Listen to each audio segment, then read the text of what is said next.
반갑습니다.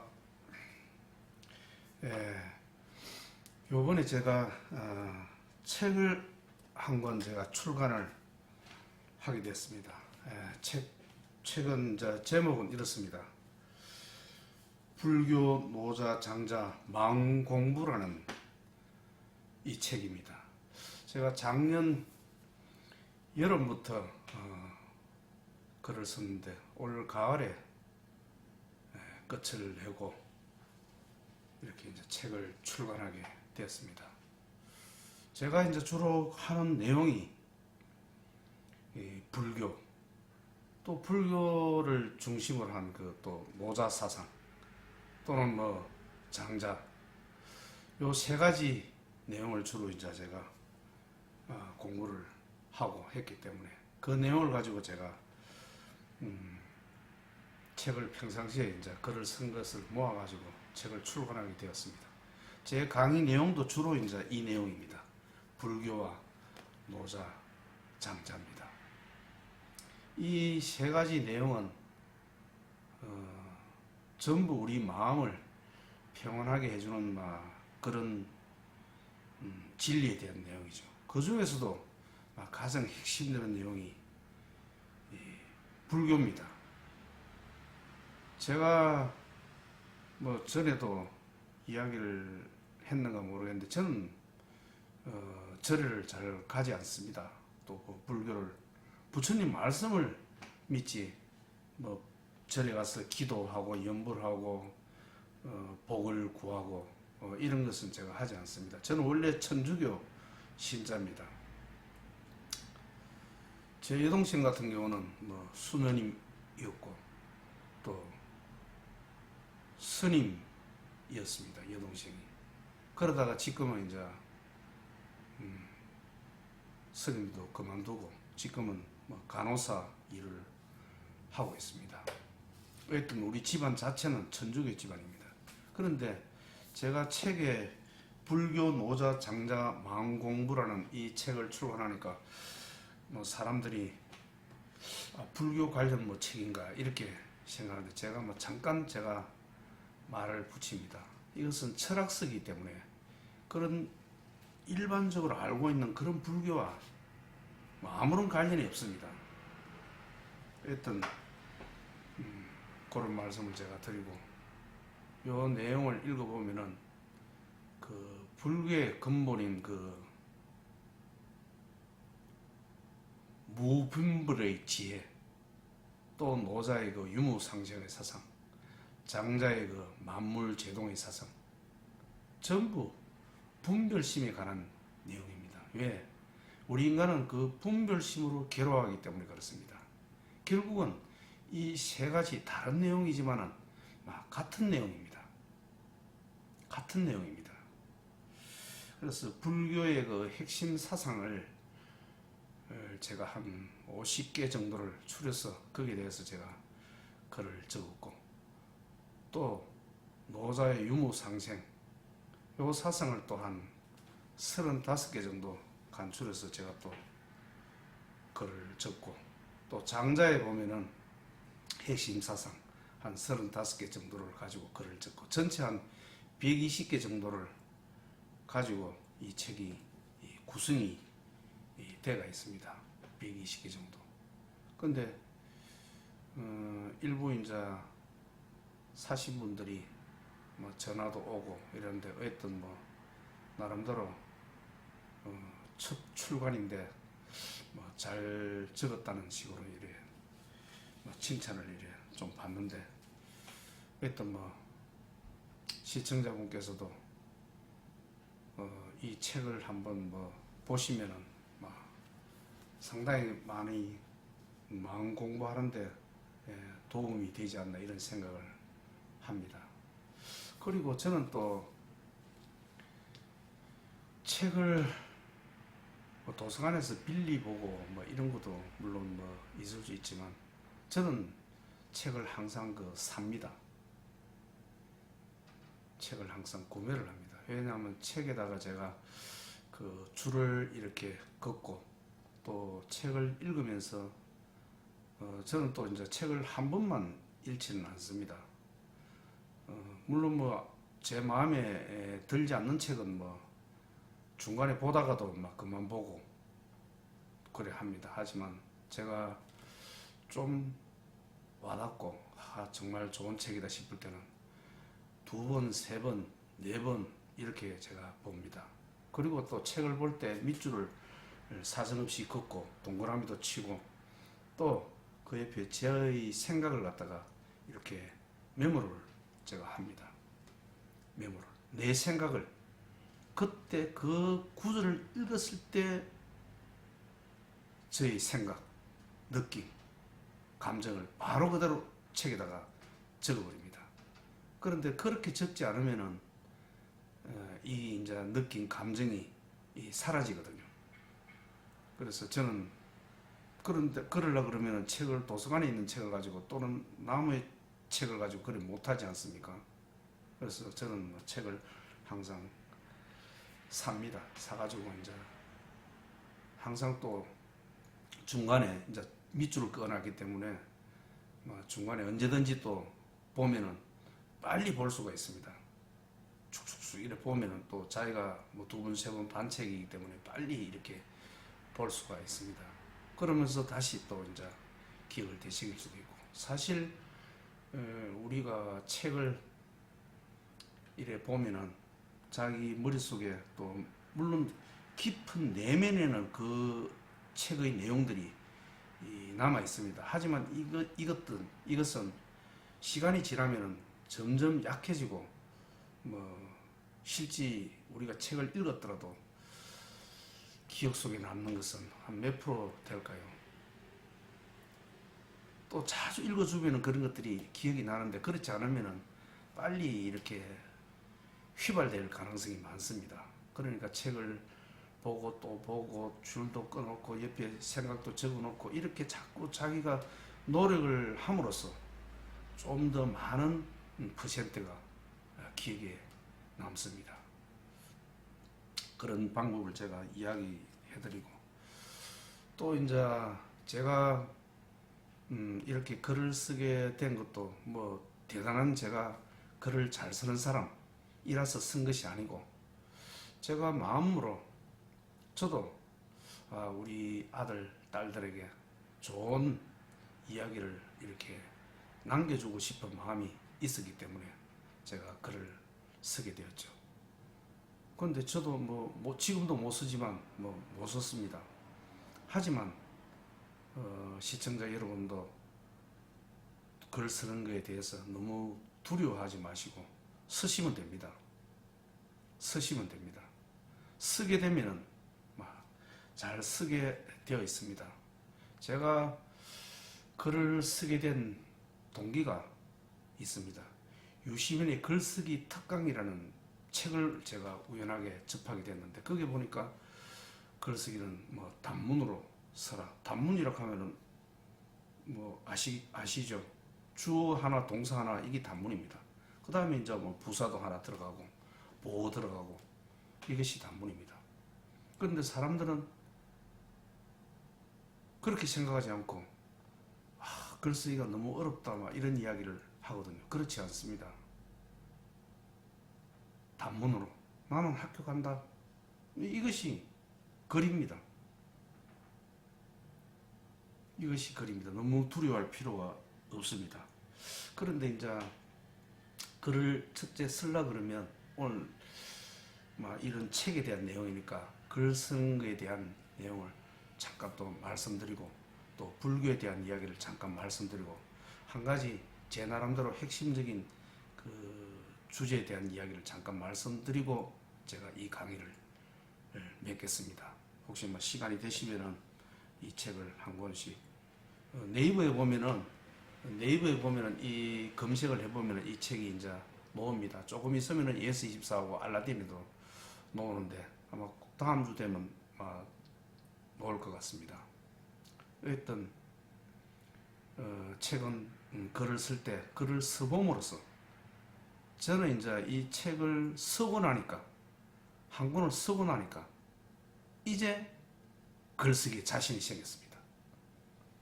그전에는 자신이 없었죠. 항상 좀 맞나 아닌가 이런 생각 한국어를 써보니까 그러니까 글이라고 하는 것은 뭐냐 무조건 써야 됩니다. 무조건 써야 됩니다. 쓰게 되면은 잘 쓰게 되어 있습니다. 잘 쓰게 되어 있습니다. 쓰지 않고 우리가 이론적으로 글을 잘 쓰는 방법 어떻게 써야 된다 어떻게 써야 된다 이렇게 하면 잘 쓴다. 예를 들어서 글 잘 쓰시는 분들한테 그런 우리가 비우지 않습니까? 그런 거 제가 볼 때는 그런 게 크게 소용이 없습니다. 무조건 글을 써야 됩니다. 쓰게 되면 무조건 잘 쓰게 되어 있습니다. 저도 이 글을 쓰고 나니까 이제서야 완전히 글을 쓰는 법을 완전히 터득을 했습니다. 자신감이 생겼다고 제가 말씀을 드릴 수 있습니다. 그러니까 글을 한번 써볼 것을 제가 추천드리고 또 우리가 이제 나이가 이래 있으니까 아이들한테 손자 손녀들한테 말로서 이렇게 이제 전달하는 것보다는 글로서 남겨놓는 것은 아주 좋거든요. 말로서 하는 것보다는. 저도 그런 뜻에서 이 글을 쓰게 되었습니다. 그리고 글을 제가 처음에 쓴 게 인생공부 170이라는 책을 내지는 않았는데 글을 썼거든요. 그 글을 쓰고 나서 아직까지 그 책은 그 글은 출판이 되지 않았습니다. 그 글도 제가 출판을 할 생각인데 어쨌든 그 글을 쓰고 그 다음에 이제 두 번째 쓴 게 이것입니다. 불교 노자 장자 마음공부라는 책을 쓰게 됐거든요. 그러다 보니까 어느덧 모르게 저 자신도 글을 어느 정도 쓰는 사람이 된 것 같습니다. 그러니까 시청자분도 혹시 이 책을 평상시 책을 보고 또 글을 쓰고 하는 데 있어서 너무 두려워할 필요가 없다. 쓰다 보면은 반드시 잘 쓰게 된다. 또 복문이라고 하는 게 주어 동사가 주어 동사 이렇게 연결된 거 그리고 접속사 and나 but이나 therefore 그러므로 이런 것이 쭉 연결된 거 이런 것이 많은 것은 좋은 문장이 아닙니다. 좋은 문장이 아닙니다. 그리고 신문 사설 같은 데 보면은 이제 그 논술위원들이 글을 쓰지 않습니까? 그런 글을 자세히 보면은 그렇게 어렵지가 않습니다. 글을 잘 쓰는 사람은 대부분 단문으로 씁니다. 그런데 이제 간혹 저는 이제 그런 사설들을 조선일보 사설들을 보면서 많은 이제 공부도 하고 이래 했는데 간혹 가다가 대학교 교수들이 글을 쓰는데 보면 아주 글을 잘 쓸 줄 모르는 사람이 있어요. 그럼 제가 이제 그걸 잘라가지고 이렇게 제가 제 나름대로 이렇게 수정도 하고 하는데 그렇습니다. 아무리 대학 교수라도 해서 이게 대한 글을 자주 써보지 않으면은 글 쓰는 내용이 좀 서툴 수가 있거든요. 그래서 일단은 제 글 쓰는 내용을 저는 이런 전문적으로 내가 배운 것도 아니고 스스로 책 한 권 보면서 이렇게 쓰면 되겠다 싶어서 계속 지금 3년 한 6개월 동안 글을 쓰다 보니까 이렇게 책도 출간하게 되고 이랬는데 일단 저도 이제는 이제 글 쓰는 것을 조금 알 것 같습니다. 자신감도 생기고 그렇습니다. 그러고 이제 우리가 철학을 지금도 요즘 제가 보고 있는 책이 쇼펜하우의 책이라든지 또는 니체라든지 이런 책을 보는데 그 책을 보면서 제가 깜짝깜짝 놀랄 때가 있습니다. 왜 놀라느냐? 저는 전문적으로 그런 쇼펜하우라든지 니체라든지 칸트라든지 이런 책을 전문적으로 공부를 많이 한 사람이 아닙니다. 근데 요즘 이제 제가 그런 책도 한번 봐야 되니까 이렇게 보면은 깜짝깜짝 놀랍니다. 왜 깜짝 놀라느냐? 저는 불교 공부를 좀 많이 한 사람이지 그런 서양 철학에 대해서는 많이 공부를 하지 않았거든요. 그런데 왜 놀라느냐? 그 부처님의 말씀이 그 철학자들의 책에 그대로 들어가 있는 거예요. 그러니까 그런 철학서들을 보는 데 있어서 전혀 어렵지가 않는 것입니다. 제가 어디서 많이 본 내용 같습니다. 그런 쇼펜하우어라든지 니체라든지 이런 책들을 보면은 제가 어디서 본 것 같아요. 저는 불교 공부를, 불교에 관한 그런 근본 불교, 이것을 공부를 많이 했지, 그런 서양 철학들을 공부를 많이 안 했거든요. 그런데도 그 철학서들을 보면은 제가 어디서 많이 본 것 같아요. 전부 대부분 다 이해를 제가 합니다. 그것은 뭐냐면은 이 불교, 이것이 아주 그 모든 철학의 이 근본이 부처님의 그 말씀 속에 다 있다. 저는 그런 것을 보고 깜짝 놀라죠. 그만큼 이 불교라고 하는 것이 중요한 것입니다. 핵심이, 철학서의 모든 철학서의 기본이 그런 부처님의 말씀이 기본으로 깔려 있다. 그런 생각을 제가 하죠. 아주 놀랍습니다.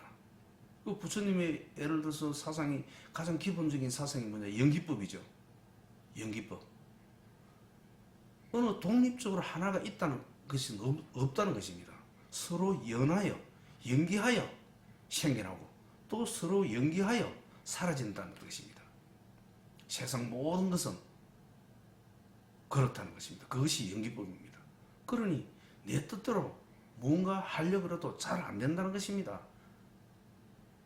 내 뜻대로. 왜? 모든 것은 서로 연관되어 있기 때문에 주변에서 조건과 환경이 받쳐주지 않으면 무언가 되지 않는다는 것입니다. 그렇기 때문에 세상 모든 것은 무상하게 변해간다는 것입니다. 이런 상황 속에서 우리가 어떻게 이 마음을 고요하게 다스릴 것인가? 그 방법이 부처님이 이야기한 팔정도, 그 중에서도 정견입니다. 중도라는 것입니다. 자, 제가 지금 방금 말씀드린 그런 연기, 그리고 무상하게 변해간다. 그러므로 인해서 우리 인생은 괴롭다. 그럼 어떻게 살아갈 것인가? 그것은 바로 중도적 사고, 중도적 삶의 태도를 취해야 된다.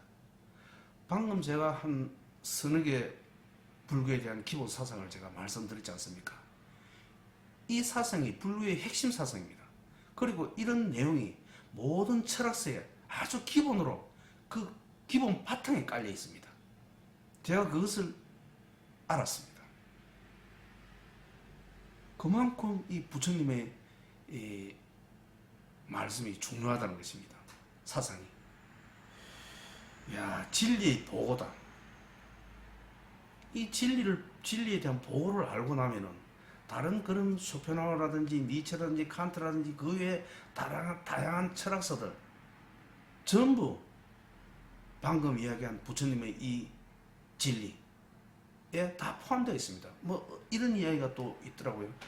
뭐 어쩌고 저쩌고 해도 우리 농담삼아 이런 얘기가 부처님 손바닥 아래 있다, 이런 이야기를 저도 어디서 들었는데 알고 계시죠? 뭐 어쩌고 저쩌고 해도 뭐 다 부처님의 손바닥 안에 있다. 그러니까 니체든 쇼펜하우어든 뭐 예를 들어서 뭐 스토아 철학의 그 마르크스 아울렐리우스든 세네카든 모든 철학들 진짜 부처님의 손바닥 안에 있더라고요. 저는 이제 그 불교에 대한 이야기 공부를 제가 좀 많이 했고, 그런 서양 철학에 대해서는 뭐 공부를 그렇게 많이 하지 않았습니다. 그래도 이제 책을 보면은 전부 이해가 막 되더라고요. 왜? 그것은 방금 제가 말씀드린 그런 부처님의 근본 사상 속에서 다 포함되어 있다는 것을 제가 느끼고, 그것 때문에 제가 깜짝깜짝 놀라는 것입니다. 왜? 저는 그런 책을 처음 보는데 알고 있는 것처럼 보이는 거예요. 알고 있는 것처럼. 그래서 깜짝 놀라는 것입니다. 그래서 이제 제가 이번에 불교 노자 장자에 대한 그것은 전부 부처님의 책이라고 보도 돼요. 노자, 장자. 뭐 아시는 분은 아시겠죠? 노자, 장자. 그래서 이제 이 세 가지 내용을 제가 공부한 내용을 가지고 이것은 이제 우리가 마음 공부하는데 아주 중요한 내용입니다. 그 내용을 제가 책을 만들었으니까 한번 시간이 되시면 한번 구매를 하셔서 한번 보셨으면 좋겠다 이런 생각이 들고, 제가 또 이 책을 쓰게 된 것이 그런 우리가 일반적으로 알고 있는 것을 무엇입니까? 맹제라 그러죠. 맹제. 아, 저 뭐 서울대학교 학생은 공부를 잘한다. 아, 뭐 내가 알고 있는 사람 어디 좀 지방 대학에 누구는 뭐 그런 사람에 비해서 실력이 떨어진다. 이 모든 사람들이, 많은 사람들이 대체적으로 알고 있는 내용, 이것이 맹제입니다. 이 맹제, 이것은 진실인가? 진실이 아닙니다. 제 아는 사람은 창원대학 나왔는데 사법고시 걸려가지고 지금 변호사 일을 잘하고 있습니다.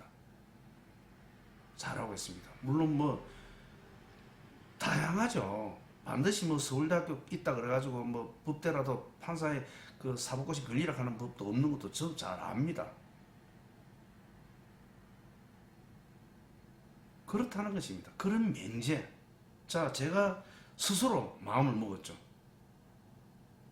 뭐 글도 잘 쓸 줄 모르는 사람이 뭐 직장 생활을 한 사람이 무슨 글을 써노?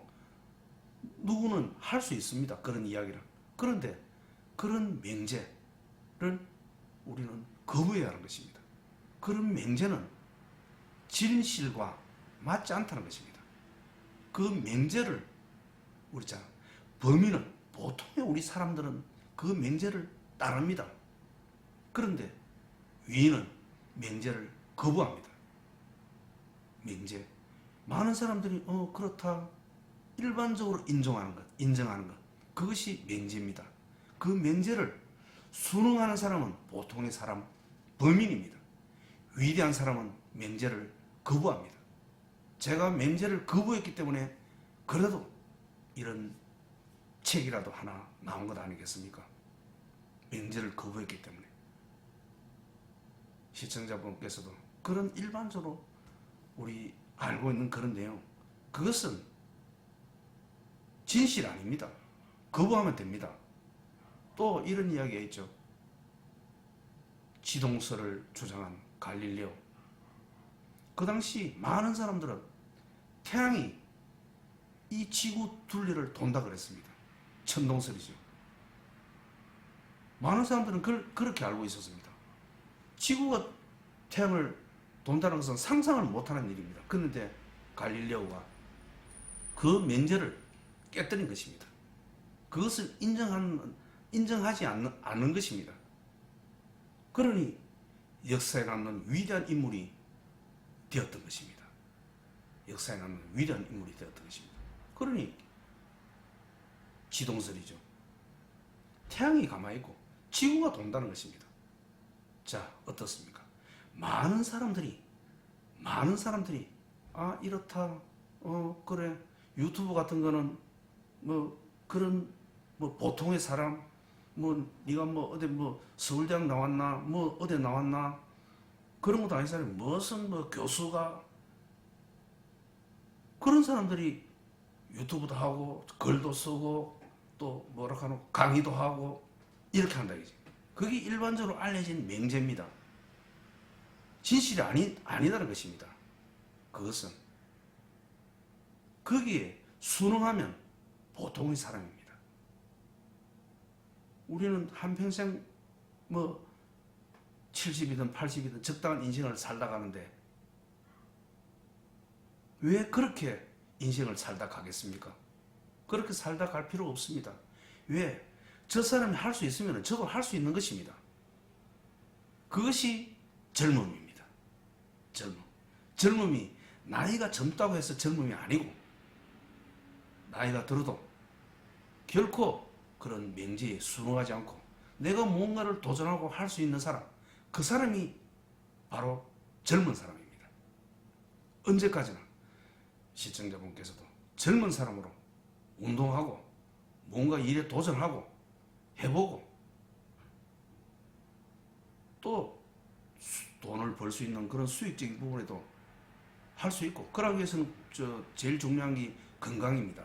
건강 관리도 하고 이렇게 살아가는 것.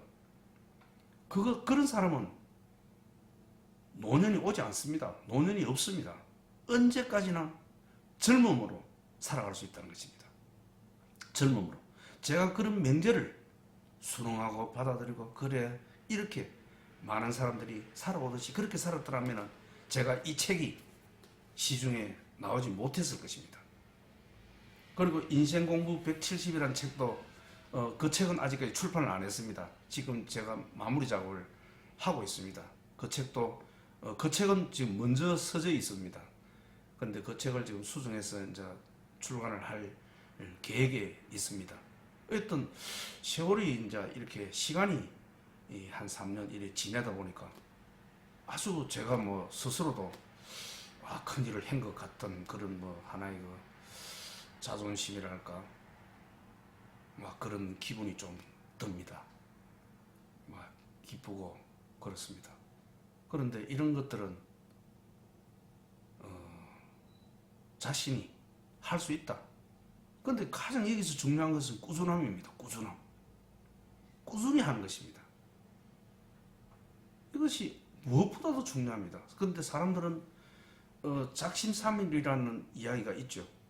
작심삼일. 하다가 뭐 또 여러 가지 친구들이 뭐 술 한잔 하자 어쩌고 저쩌고 하면 뭐 또 가고 또 뭐 여러 가지 뭐 다른 일들로 또 이렇게 하고 하다 보니까 뭔가 꾸준하게 뭔가를 해내는 것이 없습니다. 이 꾸준함이 다른 능력보다도 아주 중요합니다. 꾸준함이. 그래서 저희 아들도 막 이런 이야기 또 하면 좀 그런데 아버지를 막 나름대로는 대단하게 이렇게 생각을 합니다. 왜? 글을 쓰고 이런 공부를 하나도 꾸준하게 하니까요. 3년이고 4년이고 5년이고 막 꾸준하게 하니까. 그러니까 뭐 제가 뭐 능력도 없는데 이런 책을 또 출간하게 되고 또 그래도 그 전에 비해서 나름대로는 뭐 이렇게 또 강의도 하고 뭐 이렇게 되는 것 아니겠습니까? 우리 시청자분께서도 어떤 뭐 그런 일반적으로 알려져 있는 그런 명제를 거부하고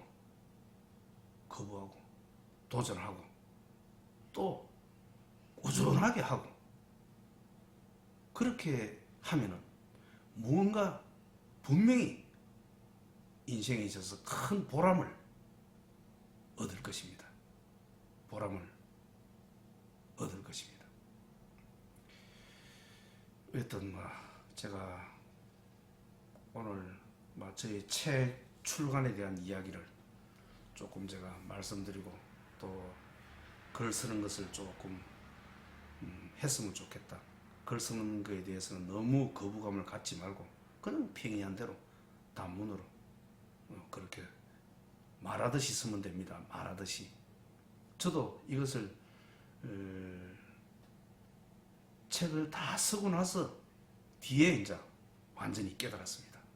이야기하듯이 친구에게 이야기하듯이 그렇게 쓰면 된다. 그리고 또 일반적으로 알려져 있는 그런 명제들. 자, 요즘 뭐 경기가 어렵지 않습니까? 그런데 그 어렵다는 것을 굳이 스스로 받아들일 필요는 없습니다. 이런 어려움 속에서도 사업을 잘하는 분야가 있습니다. 나름대로 잘 견디는 사람도 있습니다. 그러니 어렵기 때문에 뭐 안 되는구나 그렇게 하실 필요 없습니다. 물론 뭐 어려운 거 어쩔 수 없지만 그래도 우리 인생은 그런 속에서도 견디어 나가는 것 아니겠습니까? 그러다 보면은 뭐 다시 또 이렇게 회복될 수도 있고 그런 것입니다. 어떤 일을 꾸준하게 해나간다. 꾸준하게 해나간다. 그런 사람은